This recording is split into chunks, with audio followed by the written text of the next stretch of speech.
Hi friends, പുതിയൊരു വീഡിയോയിലേക്ക് എല്ലാവർക്കും സ്വാഗതം. ഇന്ന് ഞാൻ വന്നിരിക്കുന്നത് വളരെ ഹെൽത്തി ആയിട്ടുള്ളൊരു സാലഡ് എങ്ങനെ ഉണ്ടാക്കാം എന്നതാണ്.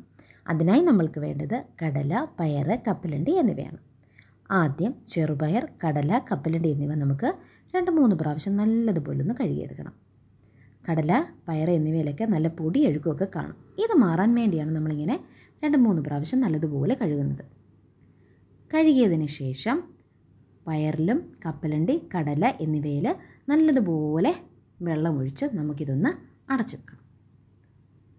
കുറഞ്ഞത് 8 മണിക്കൂറെങ്കിലും ഇത് കുതിർക്കാൻ വെക്കണം. രാവിലെ ഒരു 8 മണിക്ക് കുതിർക്കാൻ വെച്ചാൽ രാത്രിയാകുമ്പോഴേക്കും നമ്മുടെ കടലയും പയറുമൊക്കെ നല്ലതുപോലെ കുതിർന്ന് കിട്ടും. പയറും കടലയുമൊക്കെ കുതിർക്കാൻ വെച്ചിട്ട് 10 മണിക്കൂറായി. നമ്മുടെ പയറും കടലയുമൊക്കെ നല്ലതുപോലെ കുതിർന്ന് വന്നിട്ടുണ്ട്. ഇനി ഇതിലെ വെള്ളമെല്ലാം കംപ്ലീറ്റായി നമുക്ക് മാറ്റാം. അതിനുശേഷം ഒരു ബൗളെടുത്ത് അതിലേക്ക് ഒരു വൃത്തിയുള്ള തുണി വിരിക്കാം. എന്നിട്ട് നമ്മൾ കുതിർത്ത് വെച്ചിട്ടുള്ള കടല, കപ്പലണ്ടി, ചെറുപയർ എന്നിവ അതിലേക്ക് ഇട്ട് കൊടുക്കണം. അതിനുശേഷം തുണി നമുക്ക് നന്നായി ഒന്ന് പൊതിഞ്ഞ് വെക്കണം. പയറുമൊക്കെ നമ്മൾ ഇട്ടു. ഇനി നമുക്ക് തുണി ഒന്ന് നന്നായിട്ട് പൊതിഞ്ഞ് വെക്കാം. പിന്നെ കുറച്ച് വെള്ളം തുണിയുടെ മുകളിലായിട്ട് നമുക്ക് തളിച്ചു കൊടുക്കണം. ഇനി ഒരു അടപ്പ് ഉപയോഗിച്ച് നമുക്ക് ബൗള് അടച്ചു വെക്കാം. ഇനി നമ്മൾ ചെയ്യേണ്ടത് കുറഞ്ഞത് ഒരു ദിവസമെങ്കിലും ഇത് റെസ്റ്റ് ചെയ്യാൻ വെക്കണം. പയർ 12 മണിക്കൂർ കൊണ്ടൊക്കെ മുളച്ചു വരുമെങ്കിലും പക്ഷേ നമ്മുടെ കടല മുളച്ചു വരണമെങ്കിൽ 24 മണിക്കൂറെങ്കിലും വേണ്ടി വരും.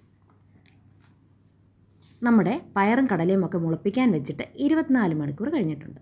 നമുക്കിതൊന്ന് തുറന്ന് നോക്കാം. നമ്മുടെ പയറും കടലയും ഒക്കെ നന്നായി മുളച്ച് വന്നിട്ടുണ്ട്. ഇനി നമുക്ക് സാലഡ് ഉണ്ടാക്കാൻ തുടങ്ങാം. ആദ്യം ഒരു ബൗളെടുക്കുക. ബൗളെടുത്തിട്ട് അതിലേക്ക് നമ്മൾ മുളപ്പിച്ച് വെച്ചിട്ടുള്ള കടലയും പയറും കപ്പലണ്ടിയും ഒക്കെ നമുക്ക് അതിലേക്ക് ഇട്ട് കൊടുക്കാം.